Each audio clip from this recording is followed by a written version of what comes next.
Okay, early this morning, I sent you the Beatitudes. The Beatitudes are a section of the Bible found in the New Testament of the Bible. The difference between the New Testament and the Old Testament is that Christ appears in the New Testament. The Old Testament of our Bible can also be referred to as the Talmud for people of the Jewish faith. Yes, this is a section of the Bible before the birth of Christ. The New Testament of the Bible is for the people of the Christian faith, and that is where Christ is born. So I want to talk to you about the Beatitudes, because the Beatitudes is part of a speech, well, the way I have it listed here, part of a speech that Christ gave. So I don't want to talk religion with you at all. I just want to explain to you what is meant about Christianity when it comes to what we need to know if we are talking about a Christ figure. Religion, for me, can get a little too political. Sometimes with people who have strong feelings, it can almost ironically get a little too hateful. So I don't want to speak about religion right now. I just want to speak about Christianity. And I want to speak about understanding what Christ was speaking of with his Beatitudes here. There are 8 of them. And I think then we'll have a better understanding of what our authors are trying to do with the Christ figure.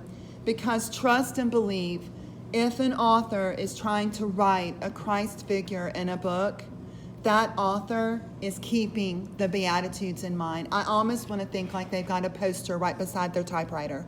And yes, I still believe they still use a typewriter and not a computer. Stephen King uses an old school typewriter and post-it notes like all over his house. It's crazy. Crazy cool though.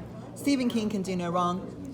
Now, if you are uncomfortable, because the Beatitudes, its true meaning as a word, it does mean blessed. However, if you're uncomfortable with blessed, or if blessed is just not one of those words that you use in your everyday vocabulary, then instead of where it says blessed, I want you to interpret it as be happy. Okay? So, we are getting rules right now from Christ that's going to be helpful for us with Slim of how to be happy. And here's how we are supposed to be happy. And don't you wish, with all the news that has been going on for 6 months, don't you just wish that some adults might take a look at this list of only 8 little things again and remind themselves that blessed means be happy. So, number 1, blessed are the poor in spirit, for theirs is the kingdom of heaven. That means we're not just talking about poor people. We're all poor in some way. He's telling us here, just be satisfied with what you got. Share the good things that you have with anyone else, because that is what God would want you to do. This is not just talking about homeless people. This is talking about everyone in some way is poor with something, and it does not have to be money. Okay? It does not have to be. But if you feel like you've got something, anything, even if it's time, which many of you have brought up in your speeches this week during your campaigns, that you said that you would be willing to share your time, coffee, that did mean that you were following the first rule of how to be happy in the Beatitudes. The second thing we're supposed to do to be blessed or be happy is blessed are they who mourn, for they will be comforted. So what we're saying here is comfort those who are suffering from absolutely any kind of loss. Any kind of loss. And it could be the ultimate loss of a loved one. But it could also be something that, well, in comparison, I think we would say is smaller. What about just the loss of a game? You're constantly supposed to be making somebody's life better. So now don't you wish that we could remind some adults of that in the news lately? There's no need to protest. Just somebody finally stand up and remind people that our purpose here on earth is to make everybody happy. Boom, done. Preach, honey. Number 3, your rule of happiness. Blessed are the meek. The meek should be happy, for they will inherit the land. Now, the meek here, we're talking about humility. It's a true sense of who you are. If you are boastful, if you always want to talk about you, honey, you ain't meek. You know what I'm saying? But that humility, knowing who you are and not having to brag about it, not having to put yourself on blast all the time, getting, it says, your ego out of the way. You allow room for others. And once again, that's about sharing your time. Number 4, rules of happiness for the entire world. Blessed are they who hunger and thirst for righteousness, for they will be satisfied. So basically, do what's fair to everyone. Wow, that's a kind of big deal the past 6 months. We're supposed to do what is fair for everyone. No one person is special. No one group of people is more special than the other. Y'all, this has been around for nearly 2,000 years. And it's like we're forgetting how to be happy, and it's right here. WWJD is what would Jesus do? Okay. That's what should be. That is what should be the only protest poster I think would work. What would Jesus do? Just remind people, right? Okay, another rule to be happy, number 5. Blessed are the merciful. The merciful should be happy, for they will be shown mercy. So it's kind of talking about karma. Putting some good karma out there, you'll get good karma in return. When you put bad things out there, you're probably going to get some bad in return. We forgive those. Boy, isn't this hard. Rylan, we're supposed to forgive those who are unkind to us. That's hard to do. Let me tell you, that's going to take sometimes great strength from you. We are always supposed to look for ways to show kindness to others, even when they are not kind to you. It is called being the bigger person. Difficult. Let's go to number 6. Blessed are the clean of heart.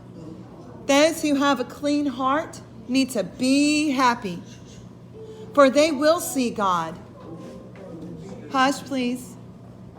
This means that we do what is right just because we know it is the right thing to do. Y'all, the best thing my grandfather ever said to me, and he said some great things. And he told all of his grandchildren this, and I feel sure he told his own children this, but children never listen to their parents. Children always listen to their grandparents though, right? Because those are your buddies. So my grandfather told me, if I feel like something is wrong, or if I feel, Rylan, like I am doing something wrong, then guess what? It's probably wrong. That is what psychologists might tell me is my conscience. But my grandfather wanted to assure me that was God. I've been told that. Yeah. Now, go to 7. Blessed, and boy, we need all of these right now, but I think some of these are so super important and could just end all this strife in our country and around the world right now.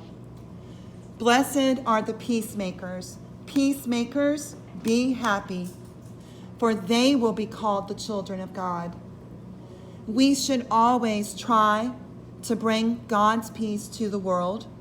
We control our behavior so people can see Jesus or God or goodness, whatever you'd like to call it, in us. Now that is a reminder that I think so many adults need. And you know these adults because you've seen them on TV. Everyone guaranteed in life, just to make it easy for you, you meet 10 new people in a day. I'll be hopeful here. One of those people is going to be a jerk. Maybe 2 or 3. Depends on the day. So, if you have 10 people in any kind of profession, one of them's a jerk. It's not their profession. If you meet 10 teachers in a day and one of them is a jerk, does that make the other 9 teachers a jerk? No. You've just met a jerk. Okay? Keep that in mind. Now, the very last one. Blessed are they who are persecuted for the sake of righteousness, for theirs is the kingdom of heaven.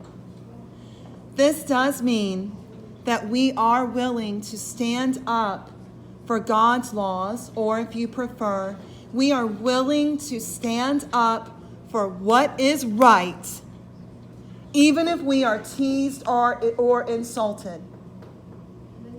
Now, that gives power to some movements that have been going on. People who are willing to stand up, even if they're given a hard time about it. They're doing what they need to do. I just think that, opinion-based here, I think that people need to read the top 7 as well. It's just a little reminder. Y'all, here are life's rules of happiness right here. And you know the big deal about this? The big deal is we're only truly ever going to be happy based on what we every day can do for somebody else. Every day. Might there be some days that you feel like you're taken advantage of, like you don't have any me time, downtime, whatever people like to call it? Heck yeah, sure. But you know what? At the end of the day, your body and mind might be tired, but you should be able to sleep well knowing I helped at least one person today. Today I did good. Yes, I said that grammatically incorrectly, but I like it said like that. Okay? Does that make sense? All these little reminders, I mean, don't you just wish some people would listen? This is, this has been published since the Council of Nicaea, a few hundred years after the death of Christ. Maybe we need a little reading comprehension check for some adults. You know what I'm saying? Yeah. Okay? So, can I get an amen? Amen. Thank you. Amen. All right.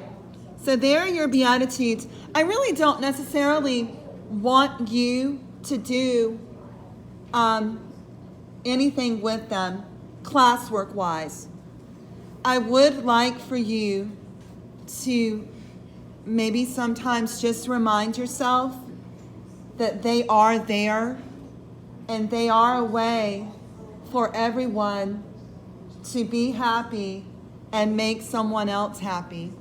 This is something that is highlighted in the world's religions, because while Christians might think that the man who said this is the Messiah, you do have Christ looked at as a major prophet in other religions, and other religions do look at his teachings as well. Buddha, this is it. So we can go around the world. This isn't religion.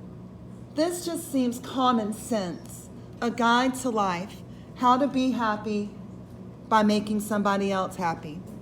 Okay? So, say what? What? And that's karma, which goes to another world religion, right?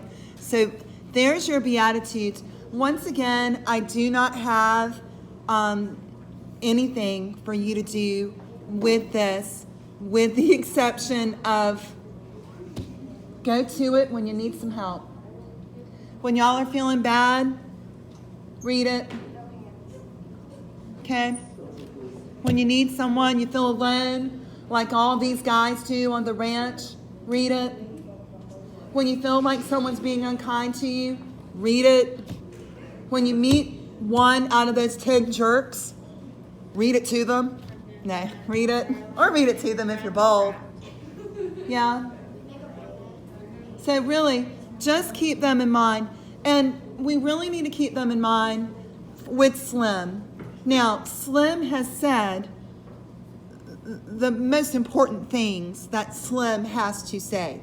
So going back to chapter 3, we have encountered so many problems because right now, my man has just crushed Curly's hands. If Curly doesn't lie about that, George and Lenny have got to go. There's no farm, and who knows what's going to happen. Well, I mean, except people who read this twice every year like me. Okay? So, we've got that problem. Curly's wife is a problem. The puppy is a problem. Candy entering into their American dream of rolling up a stake and getting that piece of land. And God bless those rabbits. I know. And the rabbits. All of this could be gone because Curly's hand has been crushed by Lenny. But Slim has said, Lenny, you didn't do anything wrong. Okay, buddy, you went too far, but you didn't do anything wrong. Then he goes to Curly and he's like, dude, here's how we're going to roll with this one. You're going to be forced to lie, or I'm going to humiliate you and everyone's going to believe me. Then you had Slim, when I was telling Roniel on my side piece for him that I think he missed. Then let's go back to Candy's dog being killed by Carlson. You know, Slim okayed that. So this version of a Christ figure for Steinbeck is Christ agreeing with mercy killing and euthanasia. And I reminded you that day, as I reminded Roniel a few moments ago, do keep in mind, this is Slim's version of a Christ, not Slim, excuse me. This is John Steinbeck's version of Christ. Because there are many faiths out there who absolutely do not believe in mercy-killing euthanasia. This is just John Steinbeck's voice coming through and saying, this is what I believe in. So I'm going to let my Christ figure say it for me. Okay? Does that make sense? Because that can get overly complicated. Mercy killing and euthanasia, very controversial. Very controversial topic. Controversial even amongst doctors. Yes, sir? Yes. And now I can see, absolutely. I think Christ I agree with you, would make it better. But this is Steinbeck's version. So we don't have to agree with his version. We just have to understand it. You may always disagree with it, because I know that y'all can always back yourself up and tell somebody why you don't agree. And that goes with number 8 on the Beatitudes. Being able to stand up for what you know is right, what you think is right, and for what you believe in, even when people may not agree with you. And worse yet, even when people might make fun of you or hurt you for what you believe in. As long as, once again, you know it's right, you ain't wrong. You know, St. Maximus of the Confessor? Yes? He was the one that, I think he wrote a bit of the New Testament, and they, made fun of him, and even tried to stop him by making it so he couldn't write or speak. Just like the bumper stickers, the coffee mugs, and the t-shirts say, true heroes don't wear capes. Sometimes true heroes just speak out. The problem with many people is, I think lately, I think a lot of people, adults, have learned that remaining silent is hurting. I think a lot of people are going to, maybe without knowing it, the number 8 on Beatitudes, and saying, I can't stay silent on some things that are really bothering me anymore. I need to go ahead and be brave and speak out about it, no matter what people are going to think of me, no matter what they're going to say to me, and, wow, no matter what they're going to do to me. Because being silent, and it's about whatever issue, it doesn't just have to be the issues lately that are on the news. Whatever issue it is, if you have a strong feeling, when you see something that is wrong, if we don't say something about it, then we're wrong. But being silent felt safe, right?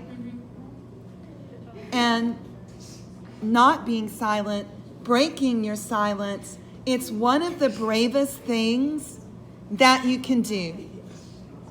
And that's for any issue. It doesn't have to be these big, giant issues that we're seeing anymore on the news. It doesn't just have to be that. It could be anything. It could be just something you run across today that's an issue that you really feel, I have got to speak out about this. I can't remain silent about this any longer, okay?